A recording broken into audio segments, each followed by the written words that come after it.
Hi, and welcome back. Today we're going to be covering a game that it's been a while since I last covered, not to mention the fact that it's in a genre that I don't tend to cover a whole lot anymore, which is looking up I Only See a Ceiling. And it's new DLC, Relapse, which came out in September of last year, and I just didn't get around to trying it out and playing it, but I have now, and I have to say that I really enjoyed it.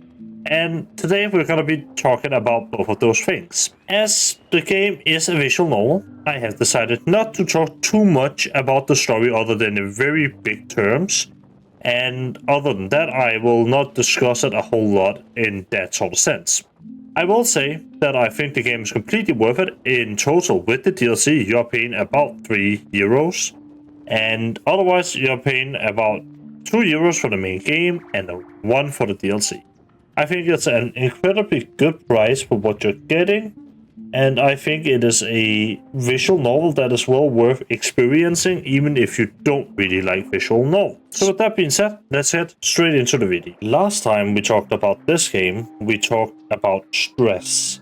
And surprise, surprise, the DLC Relapse also talks a lot about stress.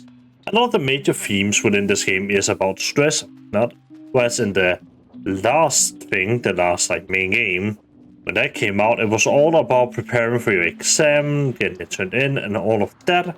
This is about another fairly relatable thing that I think we all have tried, where we're going to our exams and the stress you experience on the day of going to the exam. In this one, there are a few new gameplay elements, such as quick time events.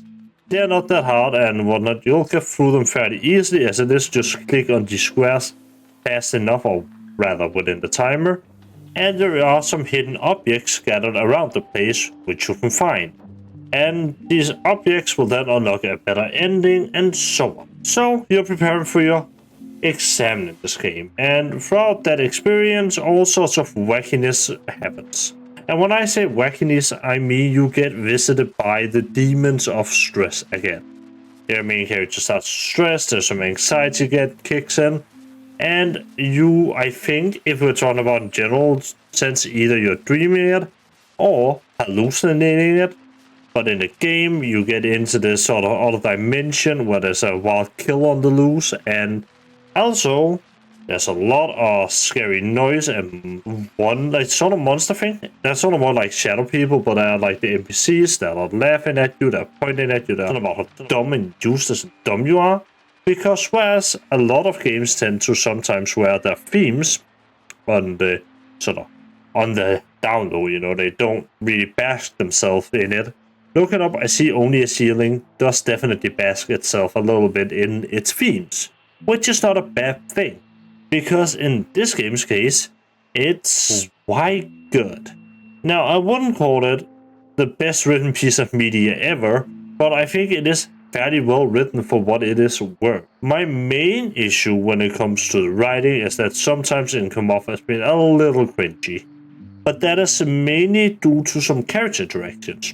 You see, this idea of, hope and of surviving and getting better is represented in the game as a character and whatnot, and the interactions between him and the main character, in my opinion, can sometimes come off a little weird.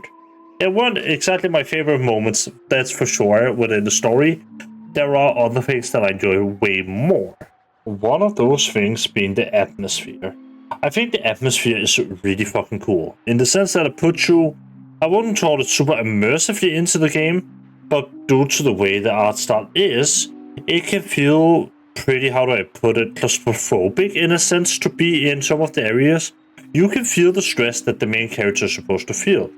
I at least could, and maybe I'm just sensitive to that sort of thing, but I definitely could. And I thought it was really interesting to see this sort of come out in the game through its own art and through how it's presented. And through the music, which, just like last time, is on a little bit weird synthy end of just the same repeating static noise, which could also be one of the reasons why the game ends up feeling the way it does, which is to say that the atmosphere is pretty good for what it is. And the story itself is, like I said, pretty good. The themes of stress are definitely there again. And of course, everybody, I think, can relate to a story about having to do your final project very fast and being tight when you arrive and then going into the exam and everything like that. I've had a few of those myself. I had one where I didn't get up late, but I worked the entire night on programming something for my class. I finished the programming at 8 the next day, slept until 9, got to the train at 10, left for school, got to school slightly late. I had to sprint into the classroom to get ready for my exam. And while it went alright at the time, I think a lot of people have had that experience, and it might not have gone as well as it did for me for everybody, which, of course, is something that makes this game kind of relatable. That sort of stress and fear that comes with that sort of thing, especially something that if you're studying, you can probably, at least to some degree, relate to. And therefore, it at least to me became a pretty fun game to play.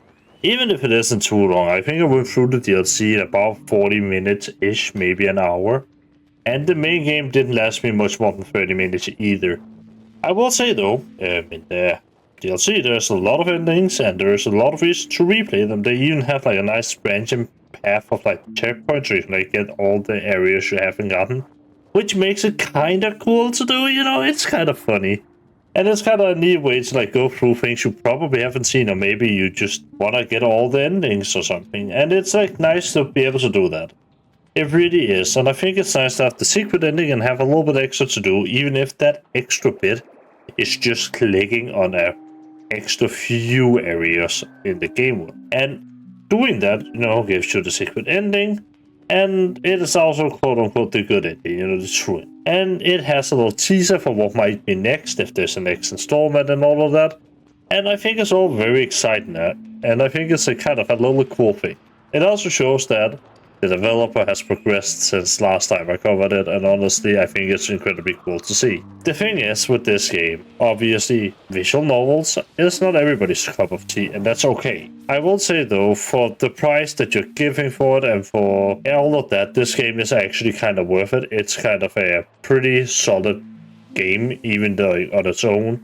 And as a visual novel, it's pretty alright as well. There were some genuinely wholesome moments and some genuinely pretty horrifying moments. I will also say I personally like most of the art. I am not a big fan of some of the characters, but that is my biggest critique there. I think the rest of it is pretty cool. I love the general atmosphere of the game, like I mentioned. I love the vibes it's giving off. And I love the fact that it is kind of bite-sized, so it's easier to just sit down, pay for an hour or two and be finished with, and vibe out. And if you just want to read a good story, honestly, yeah, this is pretty good. Just like if you like a bag instead of a bag of milk, then you'll probably also like this, as it is kind of mildly close together on the spectrum of visual novels. I will say I like the art style in the first bag of milk instead of bag of milk more, as that weird sort of pixelated style just appeals a lot more to me as a person, and that's not like critiquing the art, it's just saying I find that other thing more appealing. It is still pretty fucking solid though. And I just want to say, the only critique I really have that I honestly think is a big of this game is that I think the audio stuff can be a little bit annoying at times. The really loud noises can get a little bit too loud for my taste. But otherwise, I think this is one damn solid story, and I think it's one damn solid visual novel. Now, if you don't mind that, or maybe you want to just read the story, I honestly just do recommend this game straight up. The DLC is only $1, and it is pretty damn solid for what it is. It is one of those things you can jump into, and you'll be done within an evenings of gaming, or maybe just a few hours. And it is a story that at the very least, while maybe it isn't the best story in gaming, it is still a better one. It's one of the pretty okay games, honestly, and it's one that I genuinely, truly, really enjoy, and I wish more people would play or at least talk about, because I think it does raise some pretty good awareness points, and I think it does portray that sort of mentality in a pretty solid way. And for what it's worth, it is only €3 for all. Now, here at the end of the video, because you've finished it, I'm gonna announce a few things. If you're interested in that, then thank you so much for watching. If you are interested in that, then stick around a little longer. I have gotten myself a new microphone that I'm in the process of getting brought home and then setting it up and all of that. And after I've set it up, I do want to upload more. I don't know if it will all be gaming related. I hope you'll stick around for that period of time where I am trying new things, uploading different videos. A lot of it is probably going to be commentary, as that is something that I at least can do. I can give my opinions on different things that is happening on the internet. That I can probably do, and we'll see. If there's anything that you want to see me do or try, then just, comment it down below. I am genuinely really excited to have passed 100 subscribers, and thank you so much for that. I never thought it would be possible, and here we are. And I gotta say thank you so much for that, and thank you for all of the support on the last few videos. It's been insane to see. I really gotta say I appreciate you guys with all my heart. It's wild to see. Thank you so much. And now that's it, and I'll see you all in the next one.